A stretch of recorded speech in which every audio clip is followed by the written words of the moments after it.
शेतकरी मित्रांनो 25% अग्रिम पीक विमा आता बऱ्याचशा शेतकऱ्यांना मिळाला आहे, पण उर्वरित 75% शेतकऱ्यांना कधी मिळणार आहे. तर शेतकरी मित्रांनो खूपच महत्त्वपूर्ण माहिती घेऊन आलो. ते नवीन असेल तर चॅनल सबस्क्राईब करा. आता व्हिडिओ सुरुवात करू. शेतकरी मित्रांनो तुम्हाला माहीत आहे की 25% पीक विमा आपल्याला का मंजूर करण्यात आला आहे. तर शेतकऱ्यांचे जे काही नुकसान झाले ते नुकसान शेतकऱ्यांना काहीतरी भरून देण्यासाठी 25% अग्रिम पीक विमा मंजूर झाला. पण बऱ्याचशा शेतकऱ्यांचे खूपच सारे नुकसान झाले आणि त्यामध्ये काही असे जिल्हे आहेत की त्यामध्ये 50 पैशापेक्षा कमी आणेवारी आलेली आहे. मग त्या जिल्ह्यांचं काय तर त्यांना 75% आपले पीक विमा मिळणार का 25% मिळणार ते संपूर्ण माहिती देणार आहे. तर शेतकरी मित्रांनो समजत आणि तुमचा सांगतो जिल्हा नाही. तर शेतकरी मित्रांनो पीक विम्याची सुरुवात होती जिल्हा न्यायापासून. तुमच्या जिल्ह्यातून जितक्या काही क्लेम आलेले आहेत त्या फर्जी आहेत का बोगस आहेत का म्हणजे की रिअलमध्ये शेतकऱ्यांचे नुकसान झालेले ते आपले जिल्हा अधिकारी साहेब पाहतात व त्यानंतर तुम्हाला जी काही जिल्हा अधिकाऱ्याद्वारे पाहणी केल्यानंतर आणेवारी येते. म्हणजेच की तुमच्या जिल्ह्यातून 50 पैशापेक्षा कमी आणेवारी दाखवण्यात आली तर तुमच्या जिल्ह्यात पीक विमा वितरण होणार. ते 25% असो किंवा 45% असो. आणि जर तुमच्या जिल्ह्यात 50 पैशापेक्षा जास्त आणेवारी आली तर तुमच्या जिल्ह्यात इतकी काय आवश्यकता नाही अशी दाखवण्यात येणार व ज्या शेतकऱ्यांचे खरंच नुकसान झालेले वैयक्तिक क्लेमद्वारे त्यांना पैसे पाठवले जाणार. तर अशा प्रकारची ही प्रोसिजर असते.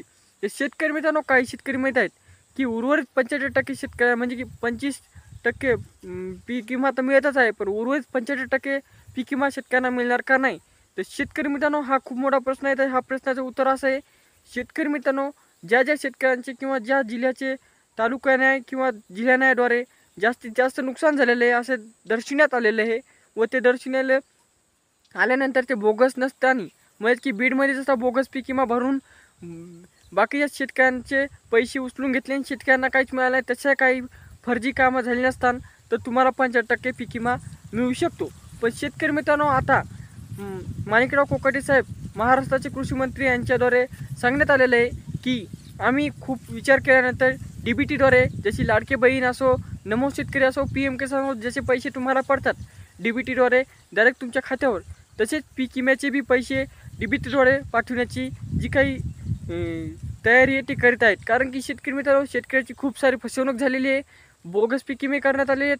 विधानसभेच्या निवडणुकीआधीच हे बोगस पीक विमे केले त्यामुळे शेतकऱ्यांना अजून काही रुपया मिळाला नाही. येणाऱ्या काळात म्हणजे की अरे 2 ते 3 दिवसामध्ये जे काही उर्वरित क्लेम आहे वैयक्तिक क्लेम असो किंवा हे असो त्या क्लेमची जास्त पडताळणी चालू आहे. ती जास्त पडताळ झाल्यानंतर जे काही शेतकरी पात्र असतील पीक विम्यासाठी 25% असो किंवा 75% असो समजा शेतकऱ्यांना पीक विमा वितरण होणार आहे.